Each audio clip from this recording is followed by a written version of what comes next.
Well, we're back and it's another Saturday afternoon in central New York. Beautiful day, beautiful day. Now, we've had a challenging week weather-wise, and in the last month, we've had a real challenging month, and you've been part of it to a degree. We've had everything from hail to a windstorm last night with a tornado watch to snow just in the week before. We've had a little everything. But if you need to know, we're loaded up with dandelions. It's that time of the year. We have an abundance of dandelions. Some people love them. Others say, oh, they drive me crazy. Not going to stop them. Somehow they add a little color and bring on spring. So anything that brings on spring is all right by us here in central New York. Hey, I'm glad you're on board. Let me share with you just a couple things that are perhaps not new, but something we need to revisit from time to time. At least I think so. A songwriter says, count your blessings, name them one by one. That's an old hymn of yesteryear. And it will surprise you what the Lord has done, giving God all the credit for sending us not just enough, but blessings over the top. I want to talk about that if I could with you this afternoon. We are in the midst of this COVID-19, and so we are doing a little bit different than other churches. Nobody has it right, nobody has it wrong. We're just doing it a little different than they are. And I had the idea, got started with the idea, hey, we'll do a sermon from a truck bed. Well, boy, you know, once that got started, pretty hard to get it stopped because people say, you can't stop that. Well, all right, but, you know, so hang in there. Another sermon from the truck bed. We are hoping in the next few weeks to be liberated and to be able to gather back into our facility and to be together as a church family, at least for those that are around here. And we'll see where it goes from there. But we're looking forward to being back together. If you're part of our team here, you understand that we record this, and I'm grateful for Rick and all the work that he does. And let me just tell you, not only does he do great work, but he does great work until well after midnight.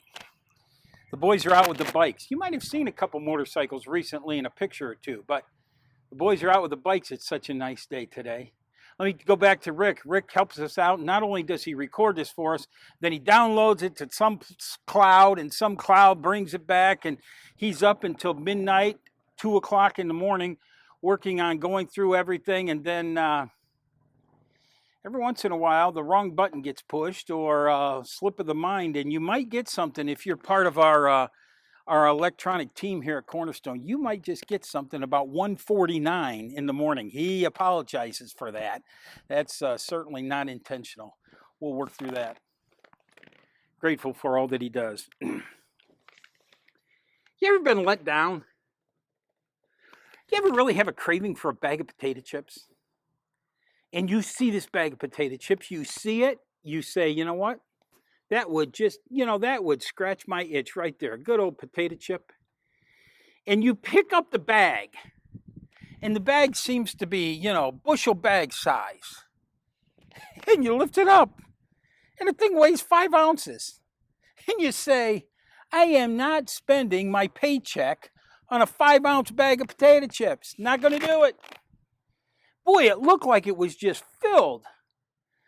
And somehow, you open up that bag, if you do buy it, and you say, well, what happened? Where are they at? Sometimes we get a little disturbed when we look inside and see, it's not all it cracked up to be. There's not as many as I thought there should be, and on and go.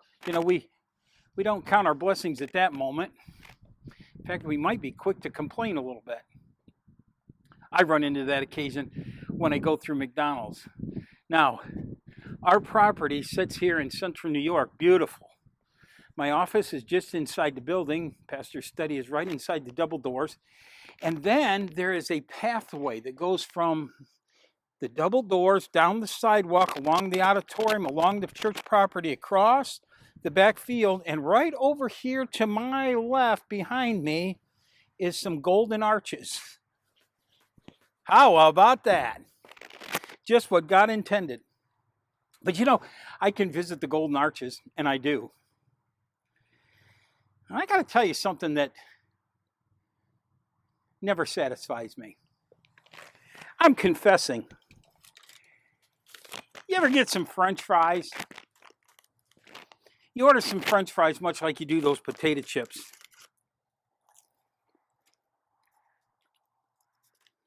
To my Portuguese-speaking friends, batata fritas, French fries. Look at that little bag. You're supposed to fill up a guy my size with a bag like that? I guess I better go to the other size, and I better get this size. But do you remember when they had the super size? Man, that was, one size fits Minnesota. That was beautiful. It was, you remember, it was man, you got some serious fries. These are getting cold and everything. Just, wonderful. Horrible.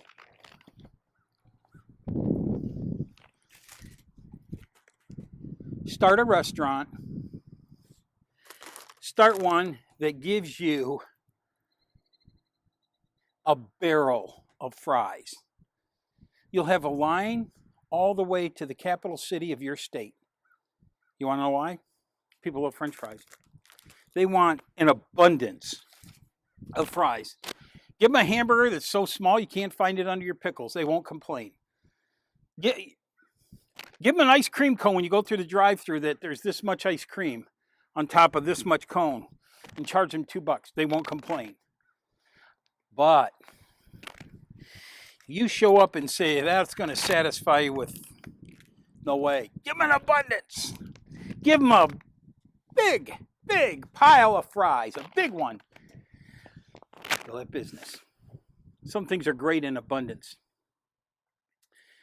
Dandelions in the spring. Some people can't get enough of them. Oh, isn't that beautiful? Other people say enough's enough. You know, the Christian life is a lot like people's attitude when they see the amount of things that we get. In the Christian life, we understand that God gives to us not only what we need, but God goes overboard at times. You say overboard is out of control? Nope. The makeup of God is such, according to Christ, that God gets his kicks, if I can use that term, out of just unloading his blessings on us. He enjoys it immensely. Christ said this, and we'll return to it, but Christ said this, I am come to not only give you life, but to give you abundant life. I want to talk about that abundance idea, if I can, just for a few minutes in our devotional thought. The abundant life. There's times when life is good. Man, life is good. And you'll hear people say, yep, oh yeah, life is good. Can't get much better. Well, they'll say life is good. Okay, that's safe. Well, let's go a little bit further. How much better can it get? How much better could it get? Can I be without this? Can I be without that? Can I be? Well, if right now there wasn't so much pressure concerning a virus, if there wasn't so much pressure concerning the economical condition of our country, let alone the world, if there wasn't so much pressure when it came to not just my health or the economical world, but the tension amongst people, friend to friend, even within a family, just the tension and the uncertainty. And we talked about that. We've shared some things about the uncomfortableness of the moment.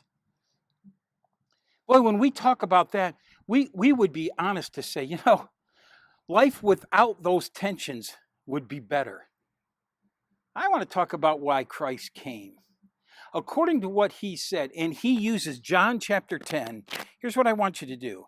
If you will look at the first 10 verses of John chapter 10, when you work your way down through there, you're going to get an analogy about a fold filled with sheep and a shepherd. And that picture of the fold that is full of sheep and the good shepherd is a beautiful, beautiful picture for where we want to be. In that discussion, he gets down to verse number 10.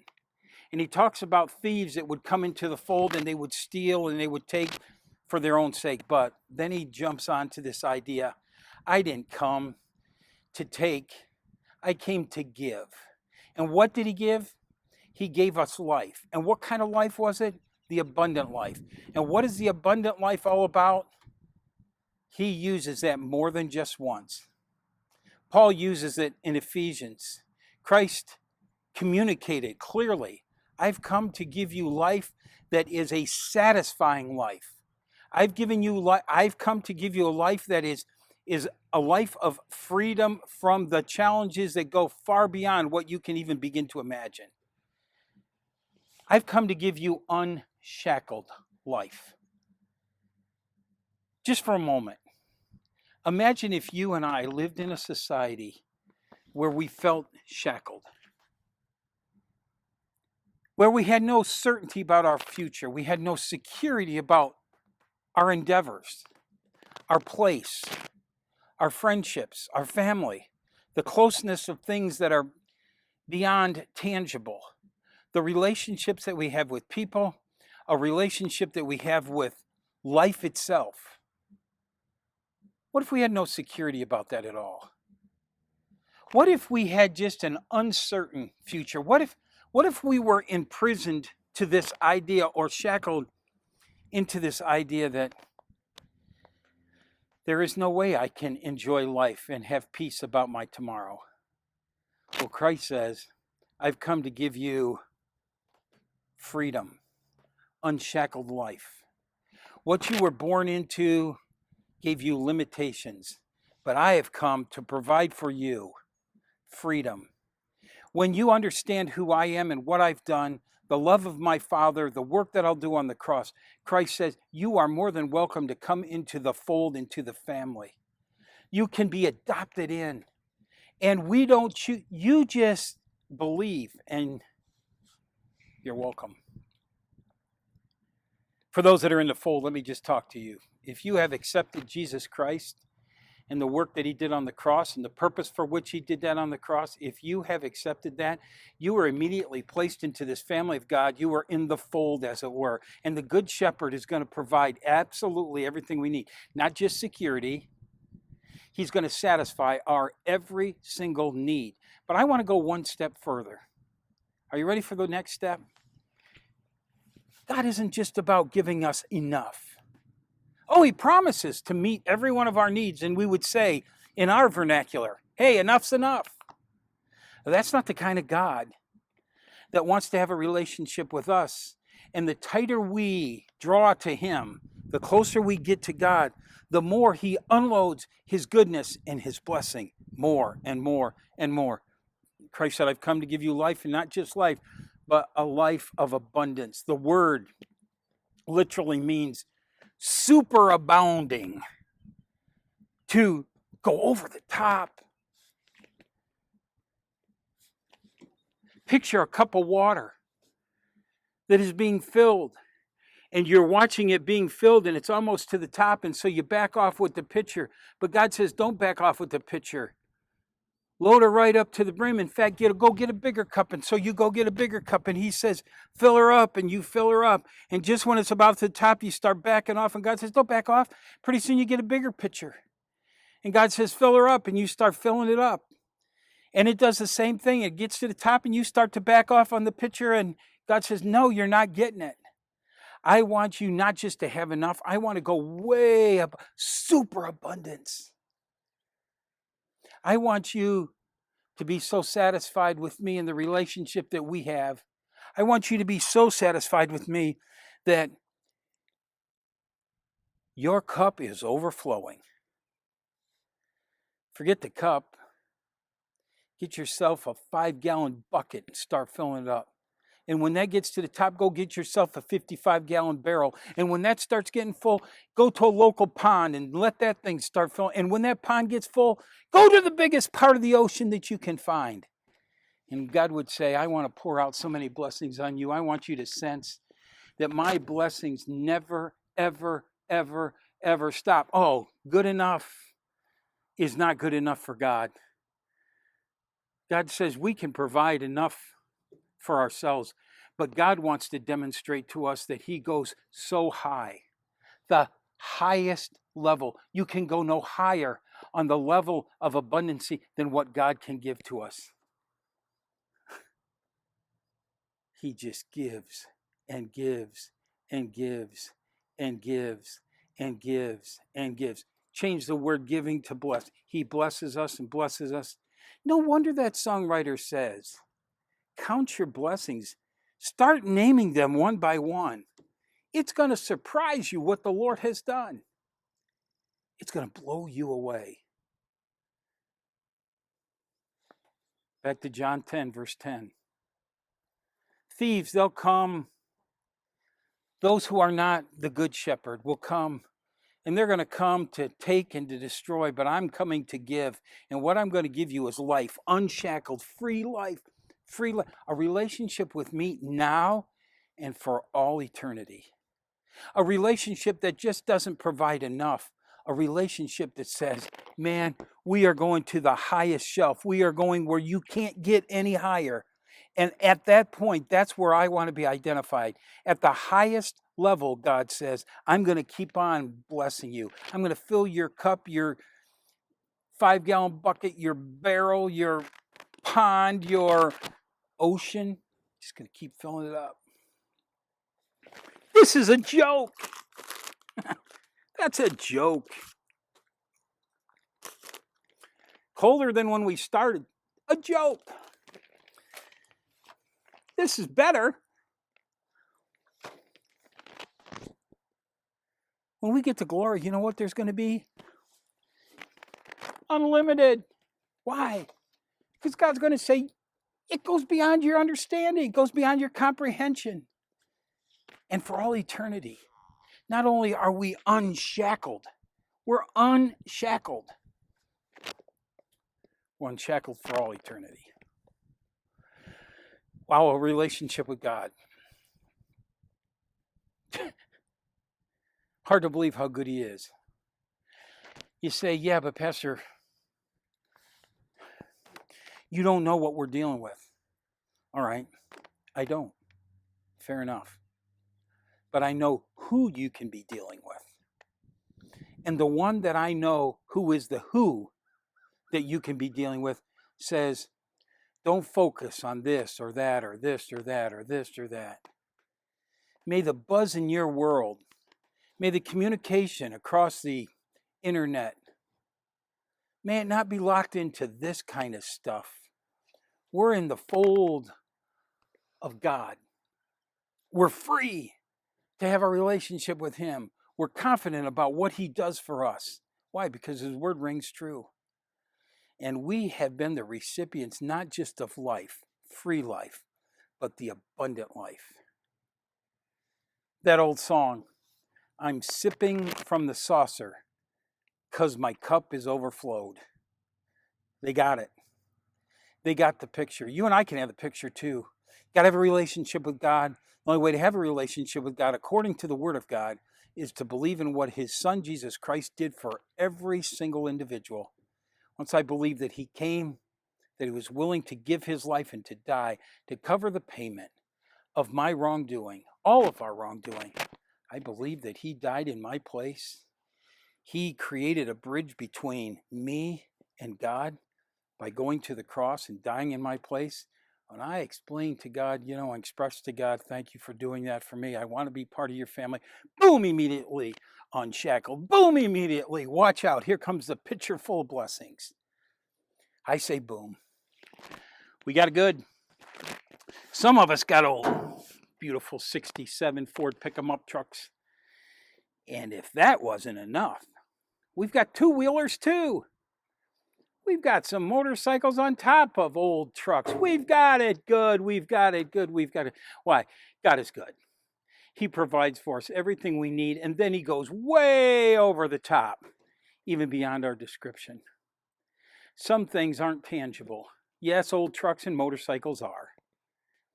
But a relationship with him and the peace of all eternity, knowing that I've been placed in his family, watching him bless, that we're talking.